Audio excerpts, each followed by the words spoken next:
Victim blaming म्हणजे एखादा अपराध घडल्यास पीडित व्यक्तीलाच दोष देणे. जर एखाद्याच्या घरात चोरी झाली, तर चोरांना दोष न देता ज्याच्या घरात चोरी झाली, त्यालाच दोष द्यायचा. तुम्हीच दार उघडं ठेवलं असेल म्हणून चोर घरात शिरले. चोरांचा काय दोष? दोष तुमचाच आहे. एखाद्या महिलेवर अत्याचार झाला, तर तिलाच दोष द्यायचा. तू रात्री बेरात्री बाहेर पडलीस कशाला? तू असे कपडे घातलेच कशाला? असे कपडे घालशील तर टपोरी पोरं छेड काढतीलच. एखाद्या बँकेत पैसे बुडालेत, तर म्हणायचं, "कोणी सांगितलं होतं तुला त्या बँकेत पैसे ठेवायला?" याला विक्टिम ब्लेमिंग असे म्हणतात. विक्टिम ब्लेमिंग करणाऱ्यांची बुद्धी जरा मंद असते किंवा हे धूर्त तरी असतात. एक लोकप्रिय आध्यात्मिक गुरु आपल्याच शिष्यांचं लैंगिक शोषण आणि खून केल्याच्या आरोपात तुरुंगात जातो. तेव्हा हे मंदबुद्धी लोक त्या बापूंना दोष द्यायचं सोडून पीडित व्यक्तीलाच दोष देत असतात. गेलातच कशाला त्यांच्या आश्रमात? तर या मंदबुद्धी लोकांचं असं म्हणणं असतं, की चोर तर चोरी करणारच. तुम्ही आपल्या घराला कुलूप लावा. अत्याचारी तर अत्याचार करतीलच. तुम्ही आपल्या मुलींची काळजी घ्या. मवाली तर छेड काढतीलच. पोरींनी नीट कपडे घातले पाहिजेत. घराबाहेर नाही पडलं पाहिजे. म्हणजे सगळी जबाबदारी फक्त पीडित व्यक्तीचीच असते. ज्याने अपराध केला त्याचा काही दोष नसतो, असं यांचं म्हणणं असतं. अर्थातच आपल्या सुरक्षिततेची काळजी आपण घेणं हे आपलंही कर्तव्य असतं, हे मान्य आहे. पण ज्याने अपराध केला किंवा ज्याच्यावर सुरक्षिततेची जबाबदारी होती, त्यालाही जबाबदार धरणं गरजेचं नसतं का? जेव्हा तुम्ही एखादं प्रॉडक्ट ऑनलाईन मागवता, तेव्हा ते प्रॉडक्ट जर पैसे देऊन झाल्यावरही डिलिव्हर झालंच नाही, तर तुम्ही कस्टमर केअरला कॉल करून जाब विचारता की नाही, की आमचंच चुकलं, आम्ही ते ऑर्डरच करायला नको होतं, असं म्हणून गप्प बसता? समजा ते प्रॉडक्ट डिलिव्हर झालं, पण जे ऑर्डर केलं होतं ते न पाठवता त्यांनी भलतंच प्रॉडक्ट पाठवलं, तर तुम्ही चिडता की नाही? की लॅपटॉप ऑर्डर केला आणि कॅल्क्युलेटर पाठवलं म्हणून ते गपचूप रिसीव्ह करून घेता. चला मला कॅल्क्युलेटरची पण गरज होतीच म्हणून ते स्वीकारता.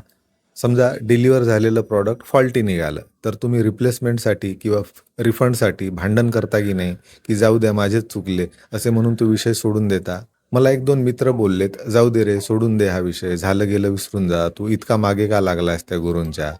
आम्ही केलेत ते शिबिर, पण आमच्या तुझ्या इतक्या तक्रारी नाहीत गुरूंबाबत." मी त्यांना बोललो, "माझ्या तक्रारी जास्त आहेत, कारण माझी इन्व्हेस्टमेंट जास्त होती. मी माझं तारुण्य, माझ्या आयुष्यातला ऐन उमेदीचा काळ समर्पित केला होता. माझी भावनिक गुंतवणूक तुमच्यापेक्षा काही पटीने अधिक होती आणि म्हणूनच माझ्या तक्रारीही जास्त आहेत. शेअर मार्केट पडलं आणि ज्यांचे 1000-2000 रुपये बुडालेत, त्यांना फार त्रास नाही होत. त्यांच्या फार तक्रारीही नसतात. पण ज्याची गुंतवणूक लाखो, करोडो रुपये होती, त्याला जास्त त्रास होतो. हे स्वाभाविक आहे. तो जास्त तडफड करणार. त्यामुळे जे मला फुकटचं ज्ञान पाजत असतात, की तू विनाकारण इतक्या तक्रारी करतोयस, त्यांना माझं सांगणं आहे, माझी इमोशनल इन्व्हेस्टमेंट तुमच्यापेक्षा 1000 पटीने जास्त होती. तुमच्यासारखा मी काठावर बसून शंख शिंपले गोळा करत नव्हतो. मी त्या अध्यात्माच्या समुद्रात खोलवर शिरलो होतो आणि म्हणूनच माझ्या तक्रारीही तुमच्यापेक्षा जास्त आहेत. मला गुरूंनी जे प्रॉमिस केलं होतं ते डिलिव्हर केलं नाही, तेव्हा मी त्यांना जाब विचारणारच, धारेवर धरणारच. मला माहीत आहे मी कसल्याही प्रकारचं रिफंड त्याच्यापासून वसूल करू शकणार नाही. पण मी माझ्यासारख्या भोळ्या-भाबड्या 1-2 भक्तांना या ट्रॅपमध्ये अडकण्यापासून जर वाचवू शकलो, तर माझ्या अंधभक्तीच्या गाढ झोपेतून जागं झाल्याचा काहीतरी उपयोग झाल्याचं मला समाधान मिळेल. विक्टिम ब्लेमिंग करणाऱ्या लोकांना मला काही सांगायचं आहे. तुम्ही प्रत्येक घटनेत पीडित व्यक्तीलाच दोषी ठरवू शकत नाही. समजा तुम्ही 25-30 लाख रुपये खर्च करून एक ब्रँडेड कार विकत घेऊन आलात. तुम्ही इतके पैसे त्या कारसाठी यासाठी मोजलेत, की ती कार तिच्या सेफ्टी फीचर्ससाठी ओळखली जाते. पण समजा एका गंभीर अपघातात त्या कारच्या एअरबॅग्स ओपन झाल्याच नाहीत. तेव्हा तुम्ही काय करता? जर त्या अपघातातून तुम्ही जिवंत वाचलात, तर त्या कारच्या सुरक्षा यंत्रणेवर प्रश्न उपस्थित करता की नाही? त्या कारच्या कंपनीला भरपाई मागता की नाही? किंवा ही कार विकत घेऊ नका असं 4 लोकांना सांगता की नाही? इंटरनेटवर तिच्याबद्दल रिव्ह्यू लिहून कमी रेटिंग्स देता की नाही? की तिथेही स्वतःलाच दोष द्याल? माझंच चुकलं, मी दुसरी कार घ्यायला पाहिजे होती, असं म्हणाल? जेव्हा तुम्ही विमानाने प्रवास करता, तेव्हा तुमच्या सुरक्षिततेची जबाबदारी सर्वात जास्त कोणावर असते? तुमच्या स्वतःवर असते. त्या विमानाच्या इंजिन आणि इतर सुरक्षा प्रणालीवर असते, की ते विमान चालवणाऱ्या पायलटवर असते? प्लेन क्रॅश झालं, तर पायलटला दोषी गृहीत धरलं जातं की नाही? की पायलटचा काय दोष? प्रवाशांनी स्वतःची काळजी घ्यायला हवी होती, असं म्हणता का? जरा लॉजिक वापरायला शिका. ज्या गुरूंबद्दल मी बोलतोय, त्याने 25 वर्षांपूर्वी आपल्या अनुयायांना काही प्रॉमिसेस केले होते. त्यांना आत्मसाक्षात्कार देण्याचं प्रॉमिस, उच्चतम विकसित समाजाचे निर्माण करण्याचं प्रॉमिस, महानिर्वाण प्राप्त करून देण्याचं प्रॉमिस. त्या प्रॉमिसेसचं काय झालं हे त्यांना विचारा. मी एक करंटा आणि निकम्मा शिष्य असेल, मला जाऊ द्या.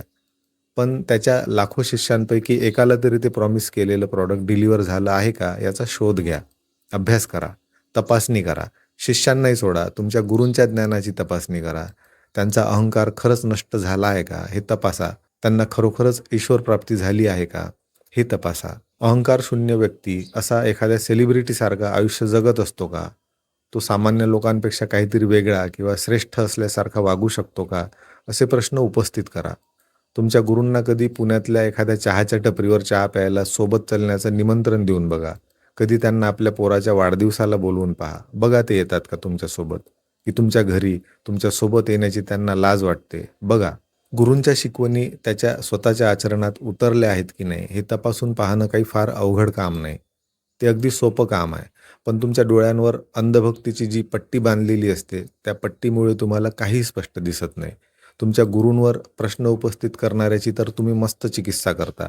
त्याच्या हेतूवर शंका घेता. तुला प्रसिद्धी हवी आहे, तुला YouTubeवरून पैसे कमवायचे आहे, म्हणून तू व्हिडिओ बनवत आहेत असं म्हणता.